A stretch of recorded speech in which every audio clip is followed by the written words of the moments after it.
um assunto interessante. Eu diria que é um mal do século, né? A gente sabe, o estresse é um mal do século, porque a gente não consegue combater estresse. A gente não consegue imediatamente agir de uma forma que a gente combata o estresse.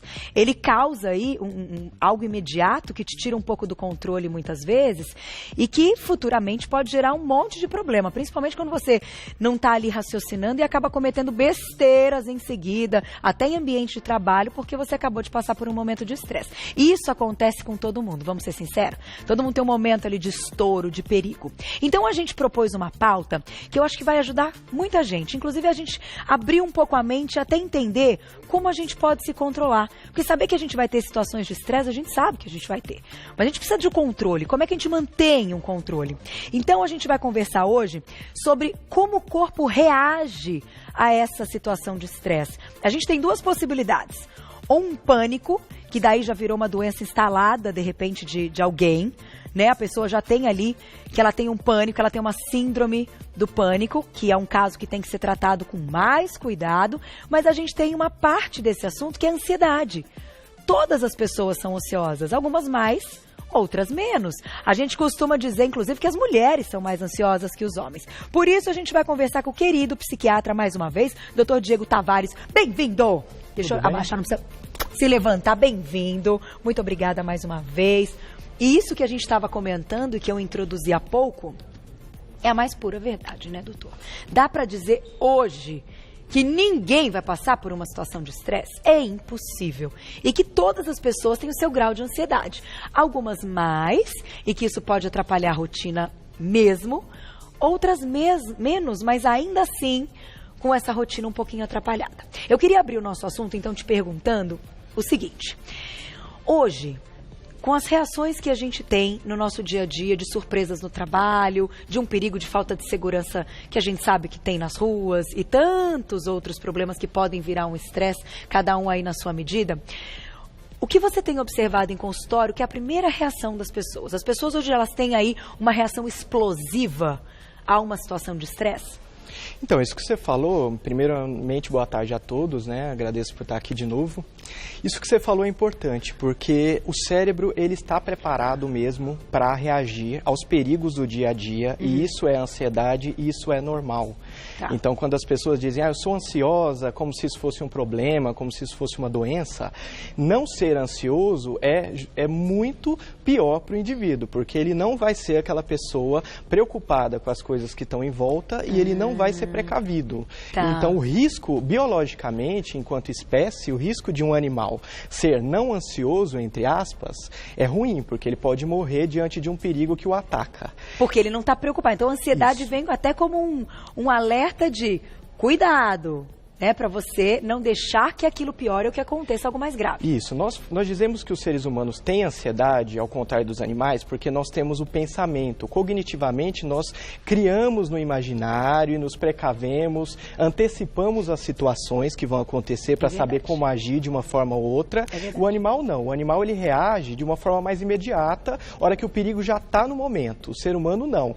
Às vezes, o casamento que vai acontecer, a noiva fica pensando um ano antes. Então, essa preocupação antecipatória é o que as pessoas chamam de ansiedade, mas que, na verdade, prepara a pessoa para organizar tudo e deixar tudo no lugar. No lugar. Então, é positiva essa ansiedade? É positivo, é fisiológico e é normal. Agora, quando essa ansiedade começa a atrapalhar a vida do indivíduo, qual é ali aquela linha, né, para a gente entender o quanto é o limite para essa ansiedade ser benéfica? Então, eu costumo dizer que dentro do cérebro nós temos um sensor, um alarme, que detecta entrou ladrão ou não entrou na casa. Tá.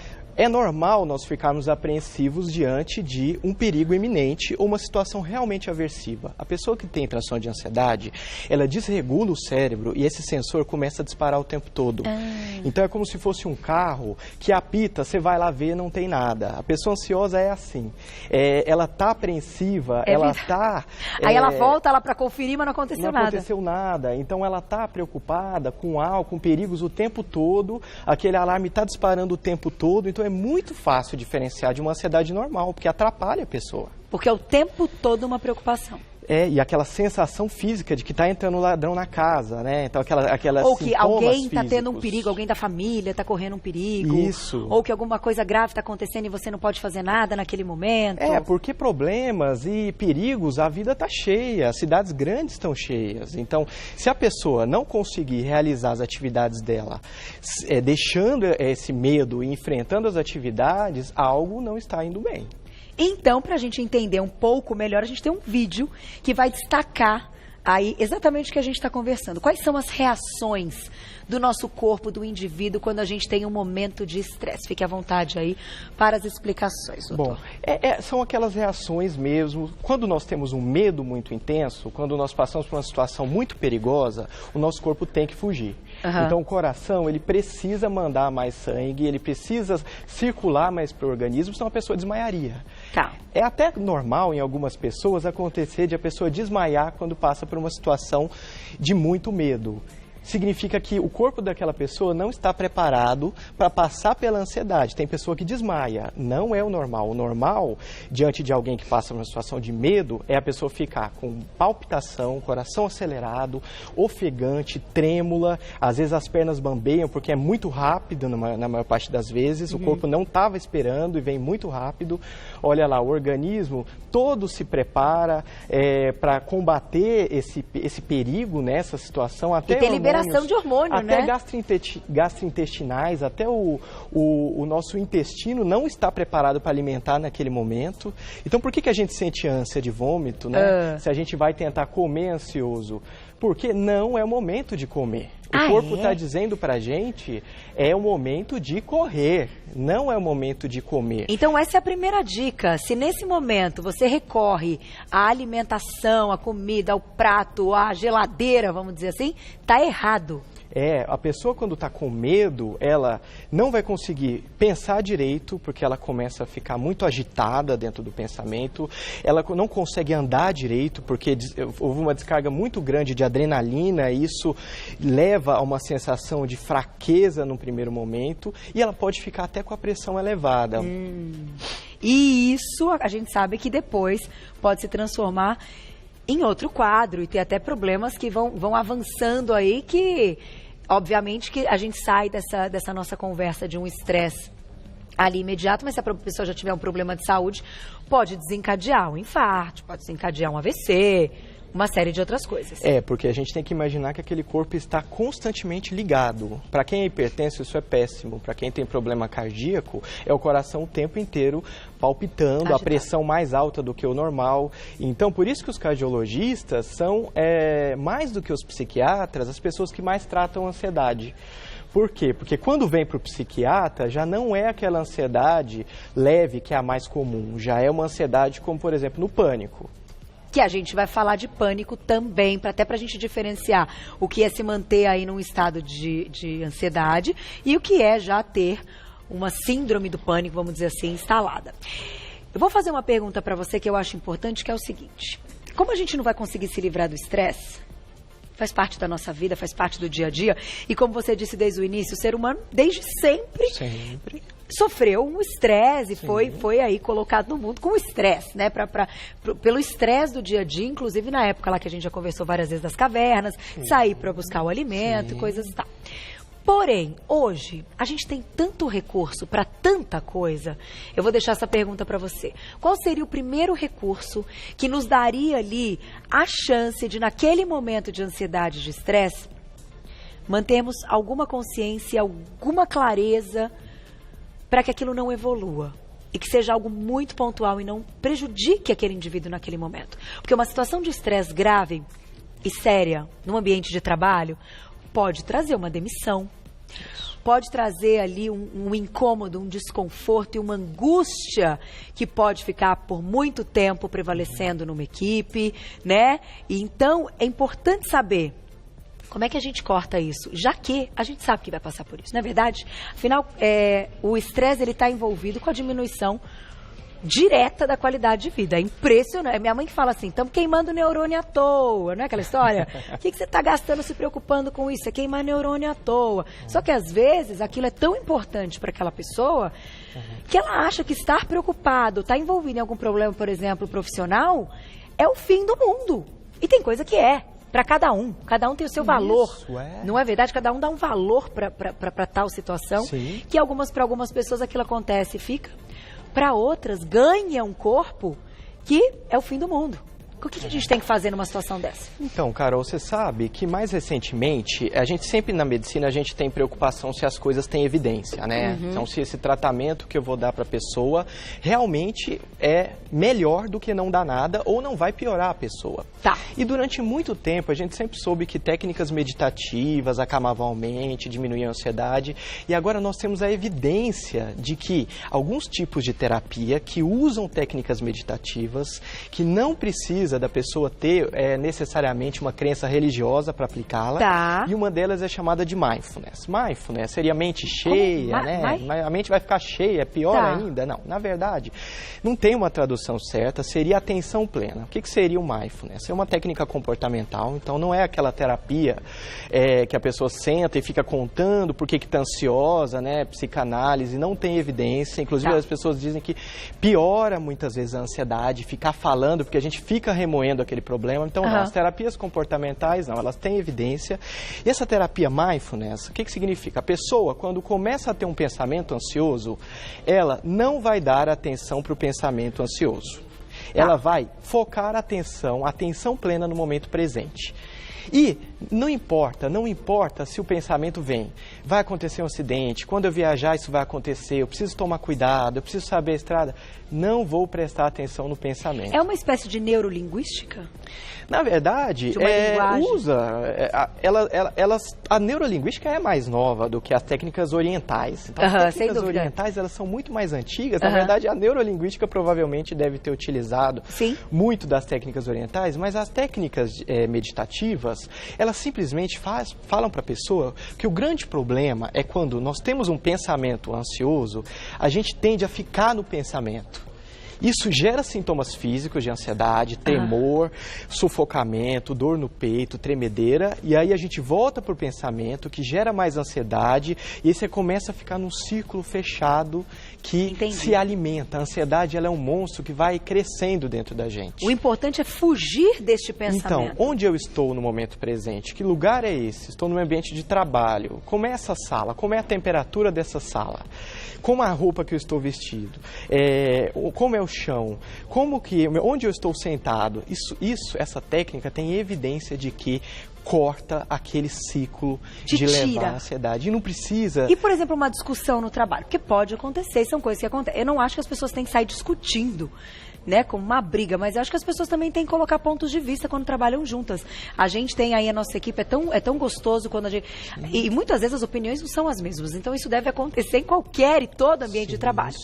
Como é que essa pessoa consegue manter a calma para ir até o final numa argumentação, para defender uma ideia, para defender ali uma situação, para ter entrar num acordo em equipe?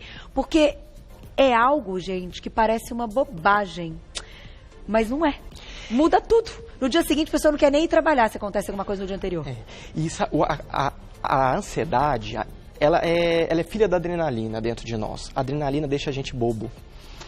Tanto que a pessoa, quando está ansiosa, ela esquece o que vai falar, ela não consegue falar para o chefe aquilo que ela gostaria de dizer adequadamente. Fala besteira. Então, quando a pessoa está ansiosa, ela treme, e aí depois que passa a ansiedade, uma hora depois ela fala, não, eu queria ter falado isso, eu queria ter falado aquilo, eu devia ter falado de forma mais calma, eu devia ter exposto que na verdade não era aquilo que eu queria dizer. Exatamente. Então, até para essas situações, o mindfulness serve. Ou seja, a pessoa está ali falando com você está ansioso e não sabe o que vai falar, não sabe o que vai dizer, não sabe o que gostaria de dizer, para e presta atenção em outra coisa sobre o momento, não o pensamento. Esquece o pensamento. Que legal isso. Isso vai acalmar a sua ansiedade, você vai conseguir virar e falar, Carol, vamos organizar isso da melhor maneira possível. Eu não gosto disso, da maneira como você diz isso. Eu queria me expressar melhor. Eu estava meio nervoso, ansioso agora. Eu acho que eu disse algumas coisas que eu não gostaria. Vamos voltar. Se a gente pudesse paralisar a cena, esperar a ansiedade parar e voltar, a gente passaria numa entrevista de emprego, a gente se daria melhor numa discussão que a gente está tendo com o cônjuge, num relacionamento. Sem dúvida. Porque a adrenalina, ela desestabiliza a gente. Ela desestabiliza, ela desorienta. Por quê? E ela é liberada automaticamente, fisiológico, né? Porque a evolução é falar, foge daí. Mas tem coisas na nossa relação de seres humanos que a gente tem que estar na situação. Não dá para fugir. E fugir é a pior das situações. Então a gente deveria desligar, esperar a ansiedade baixar e voltar. Como isso não é possível, então desfoco a atenção, deixa a pessoa falar o que ela gostaria. Tá. Presto atenção no meu momento presente e não no pensamento, naquele turbilhão de pensamentos. Fala isso, fala aquilo, xinga ela, fala aquilo, diz que ela está errada, Lava a roupa não suja, concorda. Não pensa no pensamento. Outra coisa interessante das técnicas mindfulness é a autocompaixão. Ou seja, não fica julgando o próprio pensamento. Por que eu pensei isso? Por que eu não fiz aquilo? Não pensa nada. Isso vai acalmar a adrenalina e a pessoa vai conseguir organizar as ideias. Você vai ver como aquilo vai fluir de forma muito mais clara. Olha que legal, muito bom. Então, tem coisa a ser feita. Desfoque. A segunda dica, não vá para a geladeira e desfoque. Vamos colocar a perguntinha do público na tela. Vamos ver quem escreveu pra gente, olha lá. Perguntinha da Rosângela. Um beijo para você, Rosângela. Quando estou estressada, minha fome desaparece. Mas, quando a ansiedade chega, a fome fica incontrolável. Existe alguma explicação? Então, aí ela já está diferenciando um estresse de uma ansiedade. Então, nem sempre o estresse e a ansiedade estão juntos. Normalmente, esse estresse que as pessoas costumam usar legalmente são graus mais elevados de ansiedade. Em graus muito elevados de ansiedade, a gente não consegue nem ter apetite. O grande problema é quando isso fica mais crônico e mais leve, ou seja, mais basal. Aí sim, aí a pessoa pode buscar o alimento como uma forma de buscar uma fonte prazerosa, que o alimento é muitas vezes, e os alimentos, tendo nutrientes muitas vezes prazerosos, como a dopamina, diminuem os níveis de ansiedade. Então não é que em algum momento a gente tem perda de apetite e em outro não. Normalmente quando a ansiedade está intensa mesmo, a pessoa não consegue pensar, comer, não consegue ter fome, não consegue ter apetite.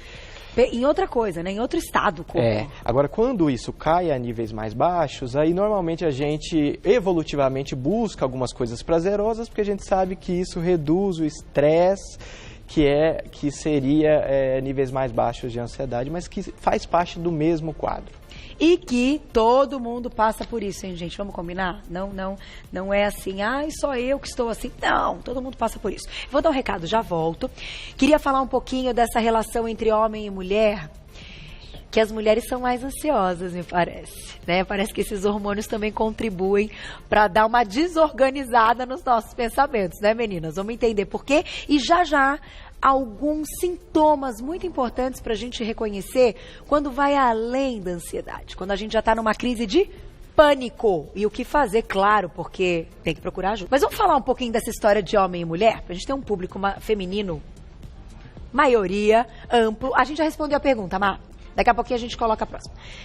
A gente tem um público feminino amplo e um público masculino também muito fiel. A gente tem um público masculino muito legal. Agradeço sempre, um beijo aí para todos os rapazes que também estão envolvidos nessa vida saudável, porque quando a gente fala de saúde, a gente está falando de homens e mulheres. Mas me parece que as mulheres ficam um pouquinho mais atrapalhadas com essa história de ansiedade. É verdade isso? Então, antigamente a gente achava que tinha muita explicação cultural nisso, né? A mulher é mais frágil, a mulher realmente o sexo feminino é mais frágil e tudo mais. Hoje em dia a gente sabe que se a gente buscar na história da espécie, né, é óbvio que o gênero masculino, então, quando lá na época das cavernas o cérebro começou a entrar em contato com os estímulos, era o homem mesmo que saía e que tinha que enfrentar mais os estímulos perigosos, os estímulos aversivos. Então, isso ensina os circuitos neurais a estarem mais desligados. Então, no sexo masculino, isso é uma explicação que é muito mais plausível e que tem componente e que a gente consegue observar hoje em dia cada vez mais com exames mais sofisticados e tudo. Que legal, hein? É óbvio que agora, hoje em dia, não existe mais diferença de sexo de mulher para homem. Então, nesse homem sentido, mulher, no campo de trabalho? A mulher ela tem que enfrentar, hoje em dia, muitas vezes, uma equipe grande de homens, uma empresa que questiona as suas condutas, que questionam as suas escolhas. Então ela tem que ser firme, ela tem que sair de casa, ela tem que trabalhar, ela tem que disputar tem que ter a competitividade, Sim. e antigamente não tinha isso. Então, aparentemente, como a mulher tem que enfrentar hoje mais esses estímulos, gera essa sensação de que a mulher é mais frágil, é mais ansiosa, mas não é verdade. Então, assim, biologicamente o homem teria uma vantagem aí, porque o cérebro dele já teve que enfrentar isso lá atrás, quando a espécie foi evoluindo, mas hoje em dia, cada vez menos, a gente vê essas diferenças. Essas diferenças, né? E é engraçado isso, porque a gente tem uma equipe de meninas. Tenho minha equipe técnica maravilhosa, meus meninos queridos, que se dão todos bem e é ótimo, e a gente tem aí uma harmonia, e a gente tem a equipe de produção, que a gente também se ama e tá tudo certo sempre, porque é uma equipe. O valor de equipe é isso, quando se dá bem. Um time, senão né? é um time, exatamente, não dá para chamar de equipe. E nós temos a figura do Marcelo, que é o nosso diretor. Ele é o único homem com uma equipe de mulheres, todas as produtoras, né? E uma apresentadora mulher. Então, eu fico às vezes imaginando, nas nossas reuniões, de verdade, que o Marcelo às vezes tem que fazer isso que você falou. Ele tem que meio que sair dali um pouco. Vocês imaginam, quando todas estão de TPM? Quando 2 ou 3 já estão com um negócio, a cara da cara. Não é verdade? Então, não, ele brincando, foi o que paga chocolate. Não, brincadeira, que a gente não tá comendo muito chocolate, hein, Marcelo? Não, brincadeira. Não, mas não é estranho isso? E às vezes eu dou até parabéns pra ele, porque é difícil, por mais que, isso que você disse, as mulheres estão envolvidas hoje, como os homens, profissionalmente, em tantas coisas, o que acontece?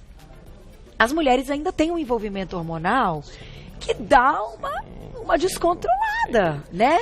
TPM é um negócio que a gente já falou várias vezes, não é uma bobeirinha, né? Então, quando a mulher tá com algum desequilíbrio hormonal, passando por alguma coisa mais assim, então os homens, eu acho que nesse ponto, e eu parabenizo os que têm paciência de compreender um pouco esse outro lado, embora as mulheres hoje estejam chegando junto, como você comentou, né?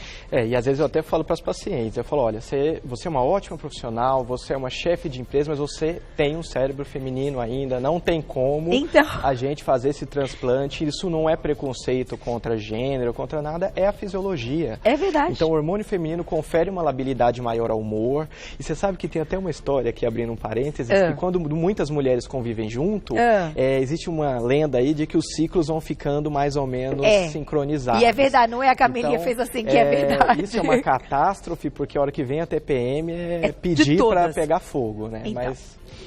Mas a gente fala isso, por quê? Porque às vezes na relação homem-mulher, o marido não entende, né? Não entende que, por exemplo, TPM não necessariamente são sintomas de humor, mais deprimida ou mais irritada. Muitos sintomas são ansiosos, a mulher fica mais frágil, mais insegura e com medo. Mais insegura, né? Isso. Insegurança é uma palavra tão chave aí de TPM para mim. Que é a chave da ansiedade, é insegurança. Insegurança é medo. Né? Quando ela passa a TPM, ela consegue vir falar, resolver, fazer os problemas, mas a TPM ela não sabe por que ela vai ficando mais medrosa. São sintomas ansiosos. E muitas vezes o medo faz a gente querer se proteger de outra forma, né? A gente reage antes de acontecer alguma coisa. E a sensação de se sentir ameaçado juntou tudo, vai virar uma bola, né? Tipo, estou com TPM, estou insegura, estou com medo, me sinto ameaçada, faço alguma coisa para me defender. Ixi, é quando já viu, fez besteira. Então, gente, é um ciclo, e essa dica que você deu de tentar sair desfocando é maravilhosa. Vamos colocar mais perguntinha do público? Vamos. Perguntinha do público na tela, olha lá. Quem escreveu pra gente? Um beijo, Cris, obrigada. Em que estágio da ansiedade é indicado, então, remédio? Quais são os efeitos colaterais? Vou pedir para responder essa pergunta, a gente colocar o primeiro PowerPoint que a gente tem aqui. A gente tem alguns, a gente vai passar rápido, pode até vai ficar nas redes sociais, mas pra gente saber identificar aí essas situações. Então, os sintomas psíquicos, né? Medo de perder o controle, medo de sair do corpo e desrealização. Quando ela pergunta, vamos voltar a perguntinha agora, pra gente juntar uma coisa a outra. Dá? A doida, né? Que fica pedindo pra pôr uma coisa por outra. Desculpa, Thiago. Ela pergunta quando a gente precisa iniciar, de fato, o tratamento da ansiedade. Ela tá falando de medicamento. Aí ela já entrou com um lance de remédio e se esses remédios teriam efeitos colaterais. Eu queria juntar com os efeitos dos sintomas. Quando o remédio, ele controla o sintoma E quando o remédio controla outras coisas que não sintomas, que às vezes ela continua sentindo, né? Então normalmente todos os transtornos psiquiátricos são igual a todas as outras doenças em medicina. Os estágios leves, eles são transitórios, eles aparecem um dia ou outro, eles atrapalham uma situação ou outra, mas não acompanham a pessoa a maior parte do tempo. Uma hipertensão, você detecta, minha pressão está subindo, mas é mais quando eu estou no ambiente de trabalho, mudança de estilo de vida, exercício, medicamento está fora de cogitação em quadros leves. Porque a gente sabe que na maioria deles eles vão melhorar sem o tratamento medicamentoso. Na psiquiatria, uma doença médica, uma doença cerebral, ansiedade é a mesma coisa. Então, a pessoa que tem uma ansiedade que é transitória, que dá aquela sensação de tensão, de preocupação, de medo em algum outro momento do dia, aqueles sintomas físicos de tensão, que o corpo não relaxa ou eventualmente dor, um dia ou outro, técnicas meditativas, técnicas de relaxamento, exercício físico. Porque o exercício físico, ele faz você produzir uma descarga naquela adrenalina naquele momento que você quer, que é o momento do exercício, que é o momento que você precisa ter taquicardia para conseguir chegar num batimento mais alto, conseguir executar o exercício, e você ensina o seu cérebro a não ter aquelas descargas absolutas, aquelas descargas rápidas. Usar quando precisa. Usar quando precisa. É na atividade física. Na atividade física, numa corrida, ou mesmo quando você está fazendo um exercício mais calmo mesmo, mas que você não sente a taquicardia, mas a adrenalina está sendo liberada, mas é que você não percebe ela sendo liberada. Agora, isso que está no slide, isso é um quadro... Vamos passando os slides, então? Não adianta a gente dizer para a pessoa fazer a técnica mindfulness ou fazer a técnica meditativa. Porque é como se a pessoa viesse para você e falasse, o meu alarme dispara de uma vez e naquele momento eu estava tranquilo e eu começo a apresentar isso. Ou seja, eu começo a apresentar medo de morrer. Olha só. Medo de ficar louco. Né? Ou seja, o medo de perder o controle sobre si mesmo, é o que os pacientes contam. Despersonalização. Despersonalização, a pessoa começa a sentir que ela não é ela mesma, uma sensação horrível. Então eu estou saindo do meu corpo, eu não estou sentindo que eu estou perdendo o controle, será que eu vou ficar louco? E eu estou... Aí todos esses são os psíquicos, né? São sintomas psíquicos. E tem psíquicos. os do coração também. Que esses são perigosos. Concomitantemente, vários sintomas físicos, que são os próximos, em que a pessoa começa a sentir no cardiovascular taquicardia, mas isso é súbito. Então, a crise de pânico, a pessoa estava calma. Quem já teve uma crise de pânico sabe. E não tem como uma pessoa que teve uma crise de pânico virar alguém para a pessoa e falar, olha, calma que isso é crise de ansiedade. Por quê? Porque é tudo isso ao mesmo tempo e o coração parecendo que vai infartar. Ou seja, com taquicardia, batimento fora do ritmo, dor no peito, os sintomas de tontura ou quase desmaio. Sim. Então, é como se aquele alarme aqui no estúdio fizesse... E todos nós, não dá tempo de nós pensarmos o que está acontecendo. Parece que é fogo, nós temos que correr. Esse tipo de doença, que é a crise de pânico, essa sim é uma ansiedade muito mais intensa e essa não tem como tratar sem ser com medicamento, porque a gente precisa desligar o alarme imediatamente. Eu vou fechar. Gente, aconteceu uma coisa comigo até recentemente. Você já teve uma crise? Não, eu tive. No avião, já tive várias. Eu já fiz tudo que você pode imaginar para perder o medo de avião, mas é um negócio difícil. Mas vamos lá, tem que viajar, gosto de viajar, então encara e problema seu. Hoje eu encaro assim, você entendeu? Problema seu. Vai encarar, vai ter o problema lá na hora, vai te dar... Porque me dá, eu fico bem nervosa. Só que aconteceu há pouco tempo que eu fiquei presa no elevador. Gente, é um negócio que... Foi um tempo curto. E eu ainda estava com o meu marido, estava com o nosso cachorrinho, só que o meu filho não estava. E quando eu já estou no lugar que eu fico preso, que meu filho não está, eu já falo, ai meu Deus. Até que horas vão me tirar daqui? Eu tenho que buscar meu filho, sabe uma coisa assim? E tinha mais uma pessoa no elevador, mais um morador do prédio. Que vergonha. Posso olhar mais pra cara dele, que vergonha. E aí eu comecei a ficar desesperada, comecei a gritar, abre essa porta, abre essa porta. Vocês já imaginam, né, meninas? Eu louco. Abre essa porta. Tentando empurrar, tentando abrir. E nada. Aí uma hora, juro por Deus, eu consegui abrir. E quando a gente abriu, eu ainda tava no mesmo andar. Gente, eu juro por Deus, que vergonha. Eu pulei o rapaz. O rapaz tava assim, sai! Eu empurrei ele, pulei.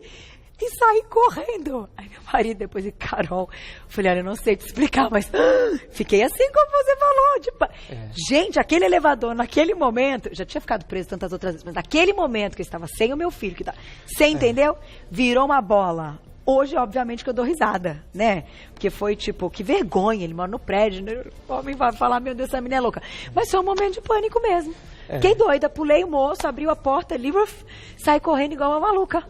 E assim, quando a gente trabalha com psiquiatria, às vezes a gente estuda, lê, os pacientes contam, a gente tem uma ideia, eu sempre explicava o que era, e aí, quando você realmente tem uma crise de pânico, você consegue dizer que é irracional, é fora do controle e realmente você quer sair correndo, às vezes você quebra tudo, você se atropela. Você quer sair. No meu caso era um negócio de, né, que você fala, tô sem ar, que não sei o quê, mas eu vou pensar nisso que você falou, eu acho importante, até isso cabe para o momento de cada um, com outras coisas que muitas vezes não dá pânico em ninguém, não dá em mim, mas dá em outra pessoa. Tem gente que tem pânico de dirigir, que não consegue dirigir. Não é de estar ali. Então, essa dica de desfocar a cena, puxa vida, eu acho que isso vai ajudar muita gente. Parabéns mais uma vez. Marcelo falou que foi uma pauta muito legal, viu? Tá te agradecendo o nosso diretor. Obrigado. Eu vou passar para vocês um contato do Dr. Diego Tavares, que é psiquiatra. Para encontrar mais a respeito dele, você vai lá no Facebook, coloca Diego Tavares, ou no Insta você pode segui-lo. Psiquiatra Diego Tavares, tudo junto. Acho que a gente já marcou no nosso Insta do Você Bonita. Agradeço as perguntas. Ele volta. Eu acho que tantas questões que chegam pra gente de vocês se tornam aí temas de próximas pautas. Então a gente vai dar uma olhada e certamente vamos trazer outras discussões pra cá. @psiquiatra Diego Tavares. Mas eu tô bem, né, doutor? Foi só uma crise de pânico no elevador, era louca, né? Gente, juro pra vocês, foi assim, hoje eu tô dando risada, as meninas dão risada porque elas me conhecem, elas já imaginam a cena. Mas meu vizinho não vai esquecer, meu marido quase matou de vergonha. Ele, Carol, que vergonha. Acontece. Obrigada, doutora, tchau. Até a próxima, viu? Prazer sempre tê-lo aqui.